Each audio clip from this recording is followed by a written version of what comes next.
শীতকালীন ঠান্ডাজনিত সমস্যা দূর করতে আদা এর গুরুত্ব অপরিসীম। আজকে আমরা জানব আদাতে কি কি উপকার রয়েছে এবং আদা খেলে কি কি সমস্যা থেকে আমরা মুক্তি পেতে পারি। শীতকালে আদা খাওয়ার অনেক উপকারিতা রয়েছে। এটি শরীরকে উষ্ণ রাখে এবং শীতকালীন বিভিন্ন রোগ থেকে রক্ষা করতে সাহায্য করে। আদার প্রধান কিছু উপকারিতা এখন আমরা আলোচনা করব। 1 নম্বর, সর্দি, কাশি ও ফ্লু নিরাময়। আদাতে থাকা অ্যান্টিব্যাকটেরিয়াল, অ্যান্টিভাইরাল এবং অ্যান্টি ইনফ্লামেটরি উপাদান সর্দি, কাশি, গলা ব্যথা এবং ফ্লুয়ের মতো শীতকালীন সমস্যা দূর করতে অত্যন্ত কার্যকর। 2 নম্বর, শরীরকে উষ্ণ রাখা।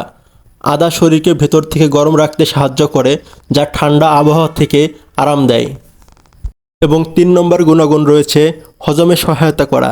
আদা হজম প্রক্রিয়াকে উন্নত করে এবং বদহজম, বমি ভাব, কোষ্ঠকাঠিন্য, গ্যাস এবং অ্যাসিডিটির মতো পেটের সমস্যা কমাতে সাহায্য করে। 4 নম্বর, ব্যথা উপশম। শীতকালে পেশি ও হাড়ের ব্যথা বেড়ে গেলে আদা এই ধরনের ব্যথা এবং প্রদাহ কমাতে কার্যকর ভূমিকা রাখে। এবং 5 নম্বরে রয়েছে মানসিক চাপ। আদা মানসিক চাপ এবং ক্লান্তি দূর করতে সহায়তা করে। আদা আমরা চায়ের সাথে খেতে পারি এবং সবজি, মাংস, তরকারির সাথে মিশিয়ে খেতে পারি এবং মধু এবং আদার রস একসাথে মিশিয়ে গরম পানি দিয়ে খেতে পারি।